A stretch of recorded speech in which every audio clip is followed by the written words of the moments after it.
What's up, everybody? This your boy Nate Drink from the Nate Drink One Sports Podcast channel, and I wanted to stop by and ask you for your support and your help on my channel and also on my show channel at A Drink of Wisdom. I drop new episodes every Saturday, and you can catch me on all the social media platforms under Nate Drink One. And with that said, here go a quick snippet of one of my most recent shows. Thanks for your support, and remember, let's talk some sports, baby. And I'm out. Day better than yesterday. And you know what we gonna do. We gonna holler at you until next time, baby. All right, Phil, let's go ahead and wrap up tonight with some college football news. Week 1 action wasn't all that surprising, but the Big Ten did spice it up with their return announcement. The conference said that football wasn't happening, but now it apparently is. They're expected to get underway October 24th. They lay out a 9-game schedule that will include a conference championship game on that 9th weekend. And the schedule will allow the conference to meet the college football playoff deadline of December 20th, but they will have one less game in total than the SEC is playing 10, and the ACC 2 less than the ACC is playing 11. So we do have some questions that still remain, but for now, they are coming back. And we've expected this news since their original cancellation, but what do you think of the plan, Drake? Welcome back, welcome back, welcome back. I know you like that. So listen, we said this. It was only a matter of time because listen, here's the deal. When you're a conference and you're part of what they call the cream of the crop, it just didn't look right, it didn't feel right, it didn't sound right. And this is the spot that I think we all seen this coming to at some point, that they was going to get themselves back into the fold. Real quick, like all of us have said, hey, get to week 1. Let someone else be on TV. Yeah, next day. Next day. Listen, it's just, you know, like we've been talking about with the other sports, it's level to this. The Pac-12, like really, like no one, they haven't said anything. They've been on the milk carton, and then all of a sudden, 2 random players come out here and say, "No, we want to play." What? You know, like, who is this guy? You know, that's how we looked at it. Like, is this guy serious? And the Big Ten came into the fold. And listen, I don't understand. Okay, so they had these concerns about COVID. Is COVID different? Like, does it, if you cross a certain line in the United States, does the effects change or something? Because the Big Ten is acting like when it gets up there by their states, it just turns into AIDS or something. I don't, like, you just gonna drop, flop down, you're done, and then the rest of your family is just gonna die off in the abyss or something. Like, what are we talking about? It's the same across the board. You have the prime age of people that they can catch COVID 3 times and not even know it. That's what you have. Knock it off. Knock it off with the Dr. Fauci opening statements. Knock it off with these made-up medical stats.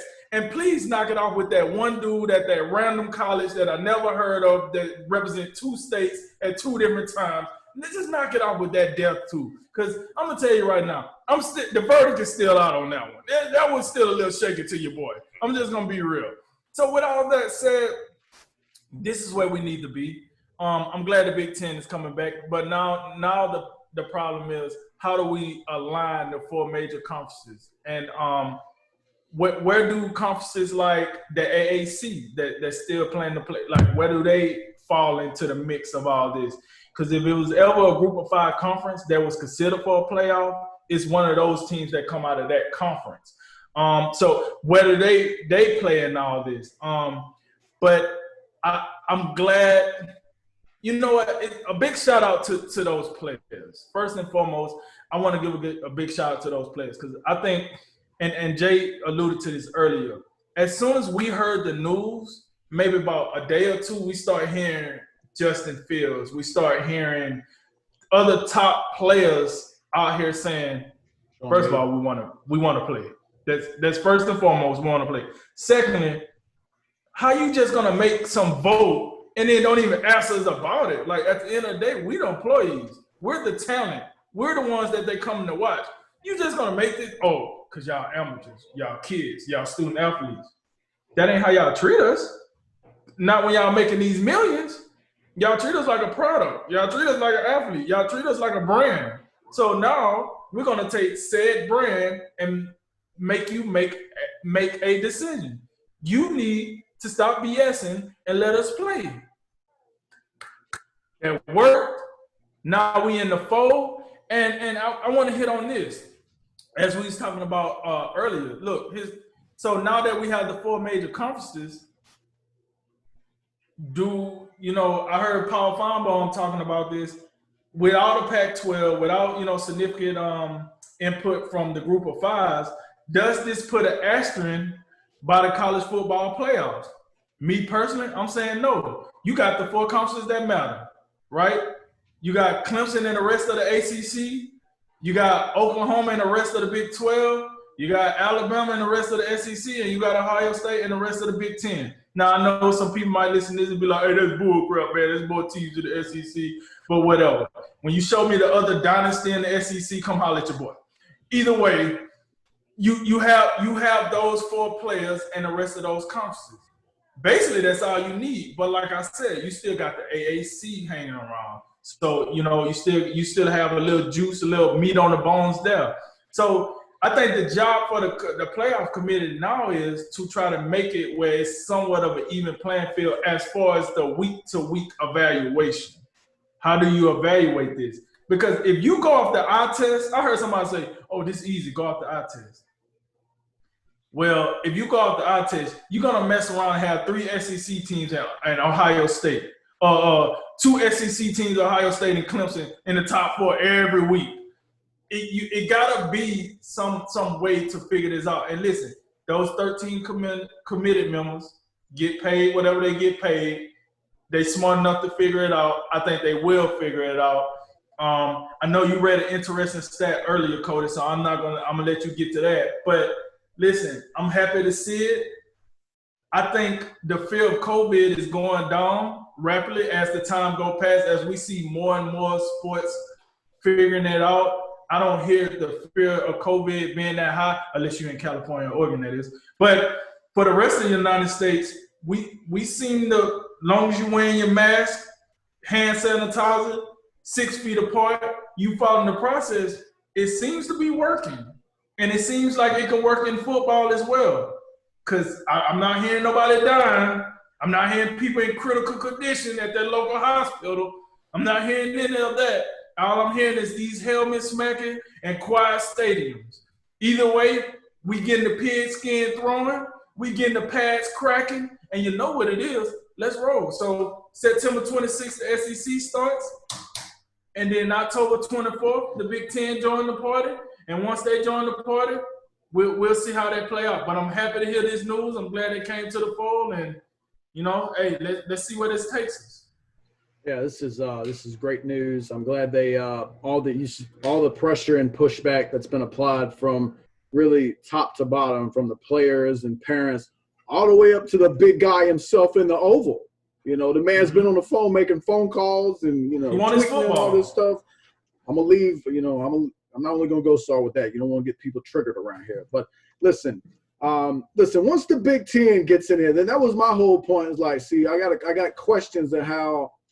If you just don't have the second best football conference, the Big Ten, if you don't have them in play, then I got questions as to where, like, can we really, really officially put a stamp on a national title when a conference that features Ohio State, who is often in the mix, not saying they win all the time, but they're in the mix.